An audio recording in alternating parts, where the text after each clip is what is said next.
tell him every time he makes a stink about what crackers he gets, the heat death of the universe comes that much closer. Now that one might get me somewhere. Steve and Jason met while co-hosting one of the first podcasts ever, hundreds of miles away from each other, but bonded through the magic of the internet. Since the end of that podcast in 2023, the geeky guys decided to keep on hanging out and keep podcasting, because still after all these years, Steve and Jason are having a real fun time.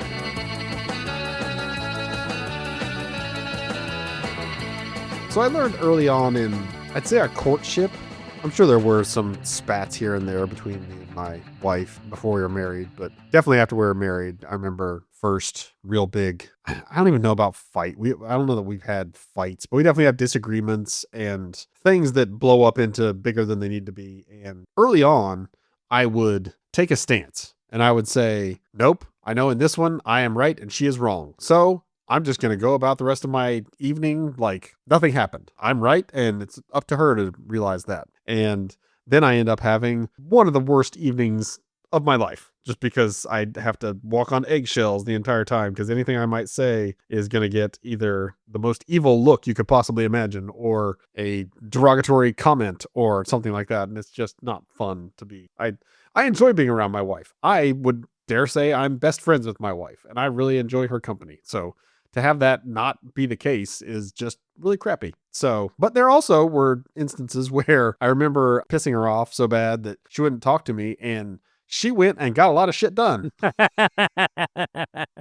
She just went and locked herself in the office and like filed a bunch of papers away that she'd been meaning to do forever. And, she told me that the next day, and I'm like, well, I now realize, what I said, I can apologize for it. I am sorry. Also, isn't it awesome that you got all that stuff done because you were mad at me? Like, that's pretty cool. We're a week into April. I better go call my wife a bigot so she'll file her taxes.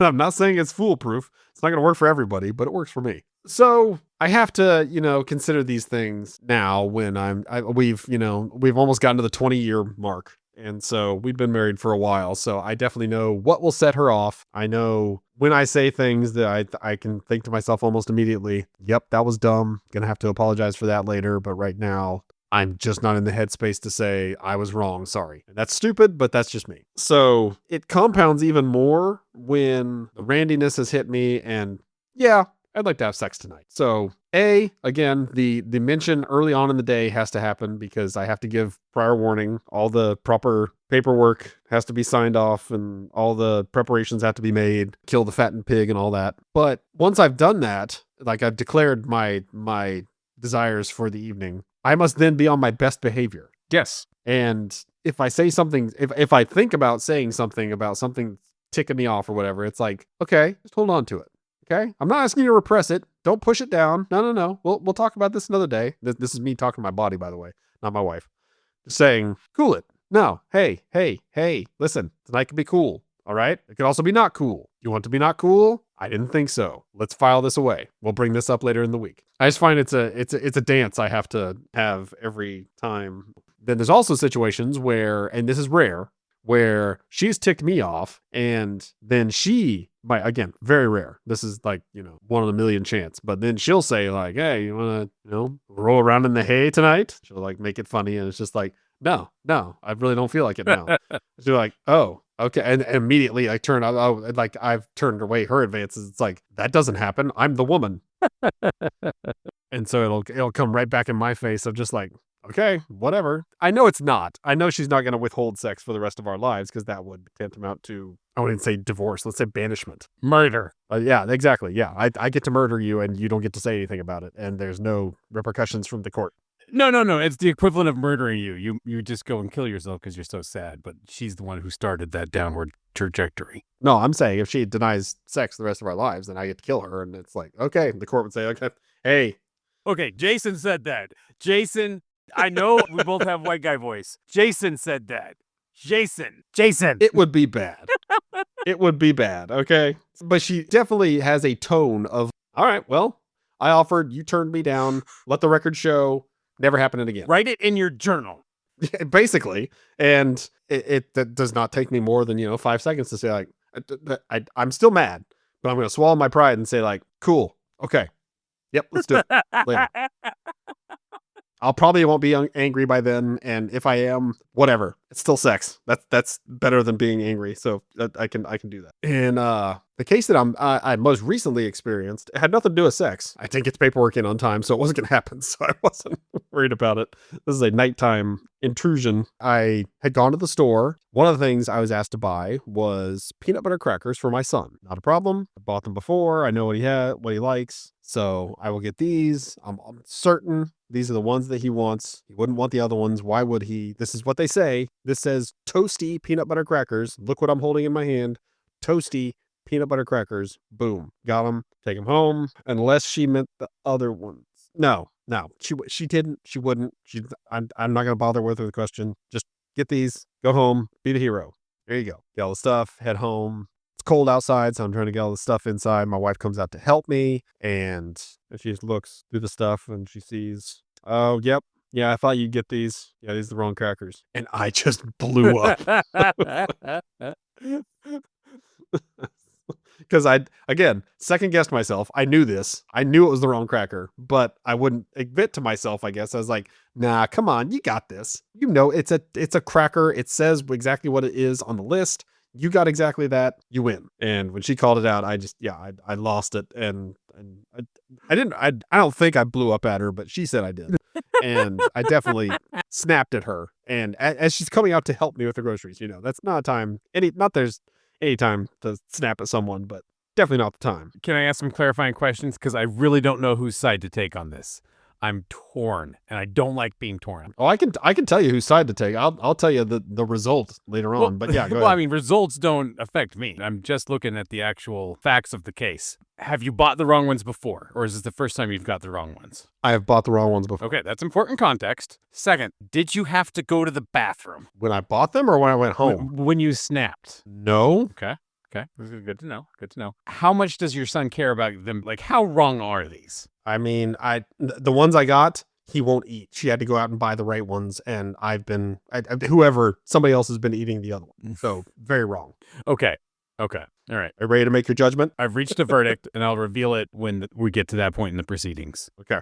So I shall proceed. Carry on. So we get the groceries inside, and she is huffing up a storm. She is like slamming the stuff down and storming up back off to her office, which again, hard to describe, but right off our kitchen. Like I can see her where she stormed off to. So I don't get to, have the benefit of slamming a door, having a door slammed and knowing, okay, she is real mad. I can just tell from body language. Yep. Screwed that up. Whoops. But that was not my desire, I guess at the time. It was to win. So I'm quietly putting away the groceries in there. Again, I can't tell, but I'm probably slamming things around to show that I'm mad too. Both of us can be mad because I'm in the right and you're wrong. So putting stuff away. And as I'm putting stuff away, again, it comes into my mind, okay, we're not going to be awake for too much longer. We're going to go sleep. It is possible that she'll sleep it off, but does she need to sleep off something stupid like that? Do I need to make her? Like, no. And also, I would like for her to come in and watch a TV show before we go to bed instead of sitting in there doing work, which she sometimes habitually does and works way too late. And this may be one of those nights where she stays up till like 2 or 3 in the morning doing work because she's pissed at me. So I don't want her doing that. So, all right, here we go. I'm going to go in and swallow my pride and apologize, even though I don't totally know there's something to apologize for. Those are really scary moments when you're apologizing, but it's like, I think this is the thing I'm supposed to be apologizing for. I could just make it a whole other thing. I've definitely done that in the past. Apologize for one thing. And it's like, you're right. That is stupid, but that's not the thing I'm pissed at you for. It's like, oh man. At least I wasn't until you reminded me. Yeah, exactly. Yeah. That's like, okay, I'm going to go, this is a video game. I'm going to reverse. I'm going to go back to a previous save. And I'm going to act like that. That's not what I said. Marriage is Iron Man mode. Yeah, it is. Marriage has permadeath, as we've established with you. Yeah, in a lot of ways. You have to deal with your choices. You cannot go back. There's no save scumming. In this case, I was able to apologize. And it was indeed the stupid thing that I'd said. So I had to apologize. I had to acknowledge how stupid it was. I had to, there was lots of regression and contrition I had to give, and able to watch a TV show and, be friends. And that's really all I wanted. And it's shocking that sex wasn't in the picture this time, because the level of contrition I showed is typically only when sex is in the possibility space. So When Jason says sorry without sex, he's really sorry. exactly. Yes. I've really, it's also just knowing, again, this is not a fight. This is just a stupid spat, but it's also one that didn't need to happen in the first place and is just stupid. So it's like, just make up for that. It doesn't, no, I don't need to hold a grudge. Like, I was right about that. I just, it's not going to blow up again at some other moment. I just like, no, I just apologize for this one because you're dumb. Ask about the crackers next time, dummy. All right. So I've had lots of moments in that in my near 20 years, but that's probably the best marriage knowledge that I can pass on. If the advice is don't hold on to things and be a dick about them, then yes, absolutely. That's just great life advice in general. If you and somebody else are mad at each other, there's probably one of you can probably say something to fix it, and sitting around waiting for the other person to be that person, usually not productive. But I want to lay down my verdict because I think it's going to change your marriage. Okay. Well, if it's in my favor, then I'm going to run upstairs and be like, suck it. You were wrong. You're going to hear it from all the way upstairs. No. Okay. So here's the thing. I'm going to fix your marriage. You two need a common enemy of your son. He shouldn't care that much about which crackers. You are both being held hostage about his opinion of peanut butter crackers. If you both just say, screw you, kid, eat the crackers you don't like, and you decide, like, it's either our marriage or your crackers, and we're choosing each other, and you put your hands around each other, and you form like a rugby scrum, and you just smash that kid into eating different crackers, everything will be fine. Figure out who you're really mad at, because it's not her. You love her. It's that kid. It's that stupid kid who won't eat the crackers you bought him. I'll just go up there after we record this podcast. You go up there and slap him in the head. Won't even wake up, but it'll feel good. Or he does wake up. My wife is like, what the hell? Why? For our marriage. Yeah, exactly. So we can be happy. It's us or him, honey. You want to watch a TV show? I know the paperwork on that is closer. Son. Now, do you want to watch some TV with me? Well, you're going to explain it to her, like, this is what happened, this is why we were mad, and this is how we fix it. She'll be just like, all right, paperwork expedited, let's go. Our marriage is saved. Well, she'll be more like, I don't want you talking to that man anymore. Yes, I get that he's married with children as well, but I'm not sure how much longer. We've had that exact situation where my wife and I get mad at each other because we're both trying to not upset the kids. And then they're like, wait a second, the kid's the one being unreasonable here. We should move past this and present a unified front. And I'm like, no, go to bed. If it wasn't something as dumb as a preference of crackers, then yeah, I could make a hard stance on it. But in this case, it was just dumb all around, and there was no reason no blame to be laid beside mine, again, for snapping at someone for crackers. Well, yeah. You did snap. That's why I also asked if he had to go to the bathroom.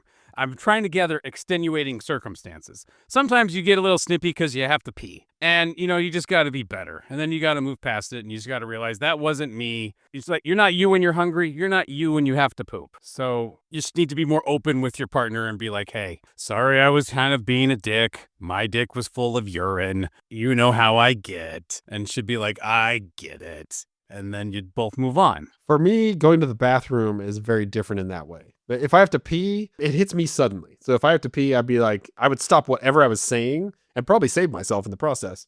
And just be like, sorry, hang on, gotta go pee.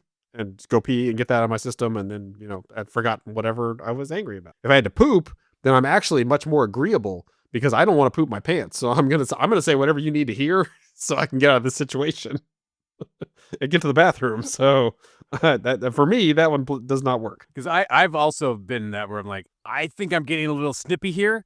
Let me go to the bathroom, honey, and then we will talk about this like two reasonable adults with empty bladders. And she's like, that's a good idea. And I come back and we have a wonderful conversation. And we're like, okay, yeah, we actually agree on this 100%. You just had to pee and we're being a dick. As long as you know that about yourself, that's great. I don't know exactly what triggered mine or what. Yeah, I do. Mine is second guessing myself. But then when I second guess myself, I don't actually second guess. I should, but again, if I just texted my wife again and said like send her a picture. I've done that so many times. Send her a picture like, these are the ones, right? She'd be like, nope, put those back, get the other ones. It's like, okay, glad I said something. That would have really Are there only screwed two up the kinds night. of crackers in Virginia? No, But these peanut butter crackers, one with a toasted cracker. It's a peanut butter cracker sandwich, I should say. Not Ritz. It's a different brand. But so one has like a regular cracker with peanut butter. Those are tasty. I like those just fine. The other one are a cheesy cracker with peanut butter. Those are the ones he prefers. Tell him to get over it. He's driving you two apart. He can either have the crackers he prefers, or he can be a child of divorce. And he can be a child of divorce, or whatever. You know what I mean.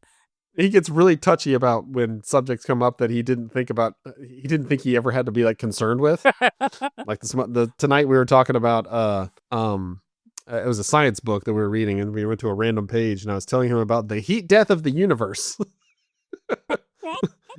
And he has no concept of time, still as a 7-year-old, I guess. So he feels like it's going to happen like tomorrow. And I keep saying billions of years from now, none of us will be around. The Earth may not even be here. That is the heat death of this universe. And I can still see like the terror in his eyes. I'm like, oh, so. And tell him every time he makes a stink about what crackers he gets, the heat death of the universe comes that much closer. Now that one might get me somewhere. And then you don't have to worry about this again. And your wife needs to back you up. He'll be like, really? You're like, go ask mom. And he'll go ask mom, and mom will be like, yes, this is what me and my husband are doing as our together hobby now. We're biting with this kid. Yeah, if you don't shut up and eat the crackers Dad bought, we all will reach absolute zero that much sooner. See, you don't want to come up with good solutions like this, because next time I'm going to text you and it's just going to be, I'm horny, but I said something dumb. What do I do? Why do you think I gave you my phone number? I want to help in these situations. I'm here to make your life better. I want to know when you're about to do it so I can help you. I'm your wingman. Come on. I'm doing it right now. It's happening now. It feels real good. That's not what a wingman's for. In, I just out, need to know in, that it's out. I'm just trying to make the world a better place for my bros. Your bros appreciate it. It's like, get out of my bedroom. I'll send you a cardboard stand of me going, you can just put it by the side of your bed whenever things get amorous. I don't think that's what I'll use that for. I'm much more likely to be in a Home Alone situation of some sort.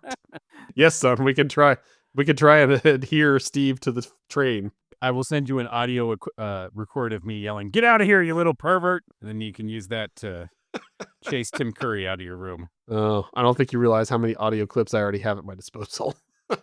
I can piece my own together. Thank you very much.